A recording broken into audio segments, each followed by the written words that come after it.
everyone, I'm Adam Noyes. I'm Oliver Ricketts, and we're clearly not Garry Batam. No, we're not Garry. We're not Garry at all. No, we are the people that do all the behind-the-scenes stuff. We're the ones that actually mix things together while Garry is actually standing up here in front of the screen.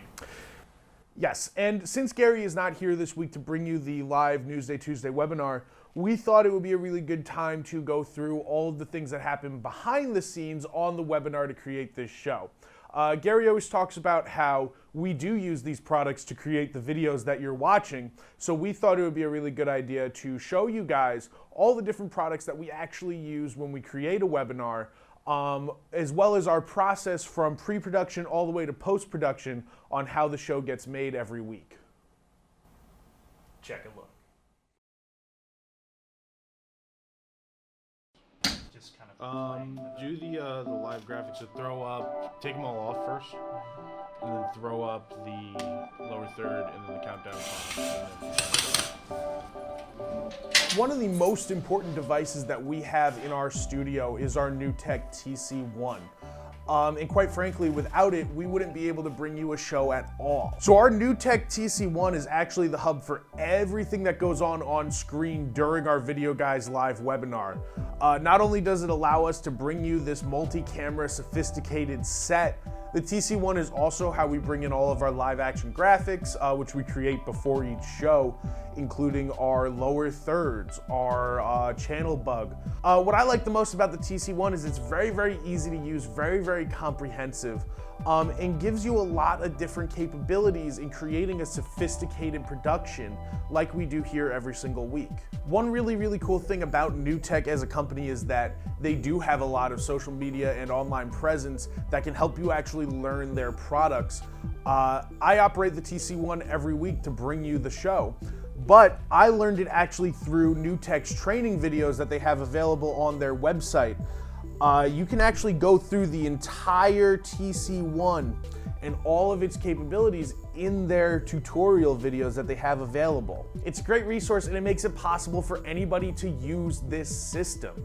Here at Videoguys, we like to stream to Facebook, and we do that through something called Wowza ClearCaster, which is located directly below where we actually keep our TC1. Essentially what it does is it allows us to broadcast to Facebook without having to go through all the processing power on our actual TC1, which allows us to do more with our TC1. One of the major benefits of using the ClearCaster is that when Garry is speaking, he can actually see comments and stuff like that on the feed itself, because we have it on a screen over here.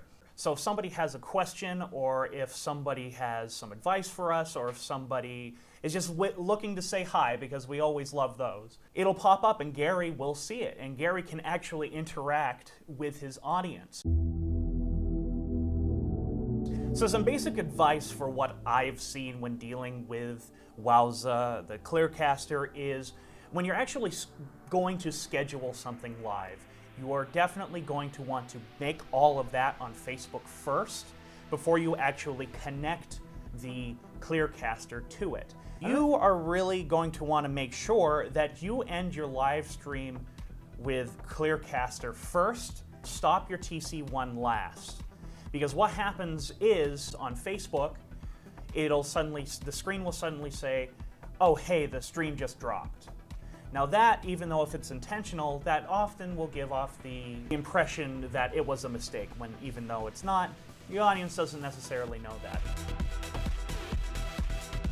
So the main camera that we use on the Videoguys webinars is a Sony HDX Cam. It's a pretty simple camcorder, but it has a good quality picture and it picks up everything that we need it for. We connect it actually to our TriCaster via an SDI cable, and then we record the picture on our confidence monitor. Again, this is the camera that Garry will talk directly at, and it picks up his picture just the way we need it to. Now we get a little bit more complicated with the PTZ NDI camera. And what it does is it helps us get either angles on the products, or it helps us get different angles of Garry. And what's really cool about it is that because it's hooked up through NDI HX technology, we can move the camera remotely no matter where we are in the room. I can move this camera back and forth any direction that I want. This is a great tool for a lot of different productions, especially if you want to eliminate the use of another cameraman. You can set presets on this camera so that it moves by itself, set to your macros.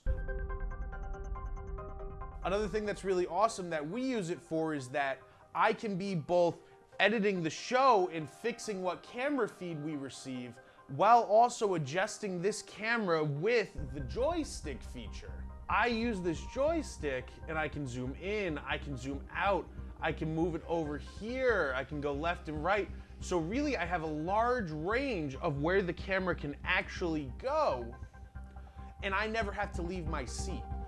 And then there's our third camera, which is the PTZOptics ZCam, which we actually have hanging off the ceiling here. The whole point of having this camera in the studio is so that we can actually set up a podium right under it and show some products from an aerial God's eye view.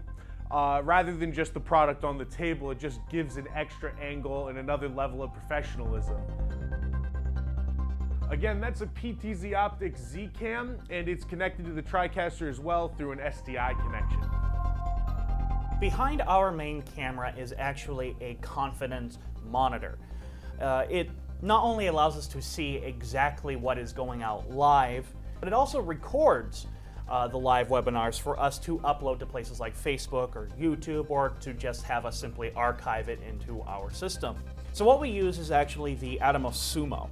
And let me tell you, it saved our butts a few times. The SUMO is fully WYSIWYG. What you see is what you get. Not all Atomos products are like that. But with the SUMO, this actually gives us our high resolution recordings. All our on-demand content is actually taken from this SUMO. You can also calibrate it pretty easily and maintain your picture and color quality.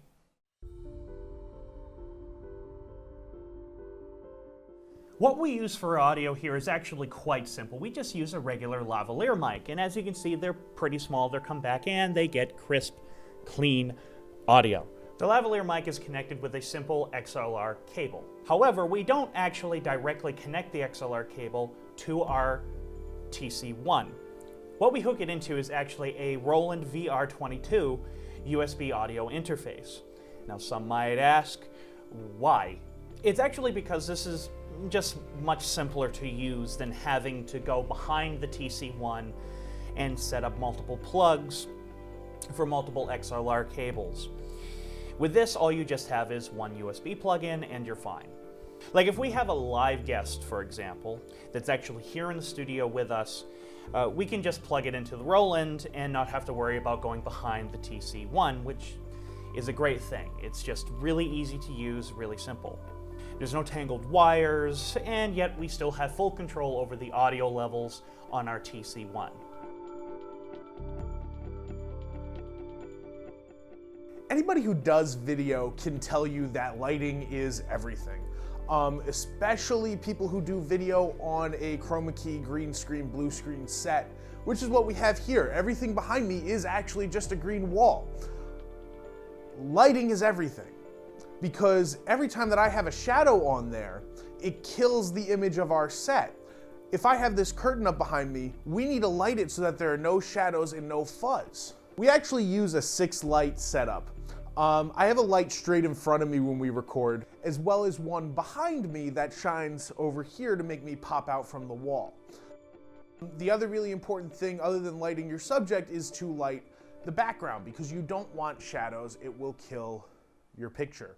So for the background, we have 2 lights set up nice and low that aim up, killing the shadow over there, as well as 2 lights at my eye level that shoot behind me.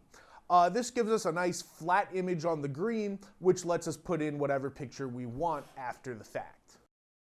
Something that's really important when dealing with green screen, especially with lighting it, is you're going to want to use white lights. You're going to want to keep your color temperature at 5600. Because anything below that, you actually start getting into your oranges and your red. So if you're lighting it with, regular tungsten lights, which you can tell because they're usually orange, you're in somewhere around 3500. What that's doing is actually casting orange light onto not only your subject, but also onto the green. So no longer is the green actually a perfect green, which is exactly what you want when you're doing anything with chroma key. One really important component of the show is actually all of the stuff that we have on the Surface laptop in front of us. That's our PowerPoint. We don't do the show with a script. So all of that information that's being rattled off, Garry knows that off the top of his head. But even somebody with a lot of expertise about these products probably needs a little bit of guidance through what they're saying in a 30-minute show. So we actually throw together a PowerPoint every week of all the information in the show that we can throw up on the screen that can be seen during the webinar. And it's actually an NDI component that helps us pull that into our TC1. Through an NDI connection, we use a program called NDI Scan Converter, which links our computer screen right up to the TC1 so that we can have our graphics on screen. If we want to, we can pull them up full screen. So if this had a lot of information on it and I wanted to push it up, there it is on the screen. So you'll see that a lot during our shows. We'll cut to live graphics that have all the information that you want up on the screen, and we don't actually have to stop. We don't need to change our feed at all. It's all in the TC1 through NDI technology. One cool thing about the TC1 is that it allows you to bring in a Skype TX channel, which is great if you have a remote guest that can't be in studio with you. So Garry can, for example, have somebody from Atomos or somebody from G-Tech show up on the show with him at their convenience without sacrificing the quality of the broadcast. So once the live webinar is done, where does it go? Well, of course we have the blog post, but almost more importantly, you need to have a place to actually host it. So we just simply use YouTube, as you can see. We don't just have our webinars up on YouTube. We actually have loads of spotlights, tutorials, everything like that up there for video. So we have a little something for everybody. And that's one of the really special things about Videoguys. Now, something that we always have to do when we upload to YouTube is we actually cut out the pre-show. If you actually want to get some funny banter with Garry actually going on, you actually do have to tune into live. Other things that will be brought up on the pre-show could be like news updates, things like the tech updates. It could be things that predominantly can affect your live broadcast, but that's not available on YouTube. You actually have to tune in live in order to check that out. One of the most important things about post-production is making the webinars available to be viewed on demand. It's a little unrealistic to expect that everybody be available at 2:00 p.m. every week on a Tuesday to get all the information. So we want to make it as available to you guys as possible. We do that by uploading to YouTube, to Facebook, but we also put everything in a blog post on the Videoguys blog.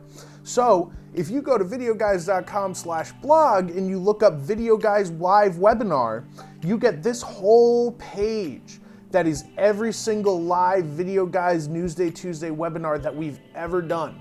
And you can just scroll through every single one and they'll all be there. We did a whole broadcast on March Mania, everything you need to know about sports broadcasting, and there were a lot of products on the show.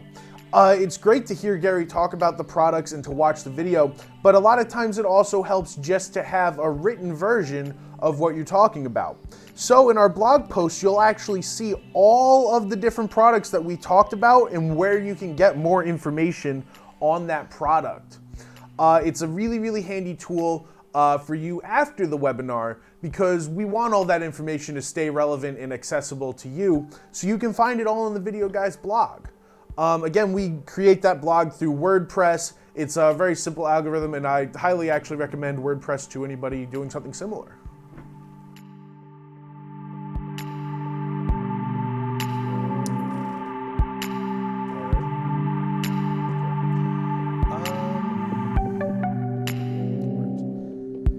Now that that the video is up and available for on demand, it's time to break down the studio and put it back the way that we found it so we're ready for next week's webinar. Again, this is our whole process on how we bring you these videos to completion. I hope that you learned something, and I hope that you enjoyed watching this overlook.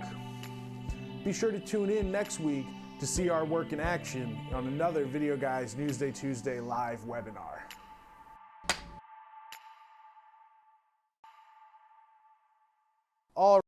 All right, so we're back in studio with Videoguys Newsday Tuesday live webinar.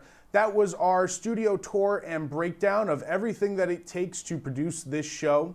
Again, I'm Oliver Ricketts. I'm one of the video marketing specialists here that actually does all of the behind the scenes for this show. And that leads me into my next point. If you have any questions about anything that we just went over, any of those products that we talked about, we use them live like you just saw, so we know how to use them. You can give any of us a call. You can ask for Oliver, you can ask for Adam, you can ask for Janice. There are so many people you can get on the phone to tell you about this stuff live at 1-800-323-2325. Again, that's 1-800-323-2325.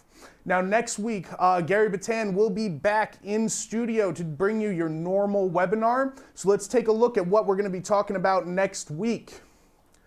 On next Tuesday, it's bundles, bundles, bundles. You can check out a lot of our live production bundles and workflows. It'll be a really, really good guide for production ideas and savings that you can jump in on. The week after that, we have Kate Ketchum from Avid joining us in the studio. And she's going to be breaking down everything you need to know about the new Avid Media Composer that they actually showed at NAB 2019. That'll be a really good guide of everything in that NLE that you can watch along with us and learn. And then the week after that, we have the Matrox Spotlight. Who's using the Monarch encoders? Can you use them as electro appliance? You can use them, and we're going to show you how. So all of that stuff coming up, you can tune back in at 2 p.m. Eastern Standard Time for the Videoguys Live Newsday Tuesday webinar every week on Tuesday. And remember, you can give us a call, 1-800-323-2325. I'm Oliver Ricketts. Peace. Videoguys is available Monday through Friday. Give us a call at 1-800-323-2325. Don't forget to follow us on Twitter to stay connected with all of our updates. And you can like us on Facebook. Keep an eye out for our live videos.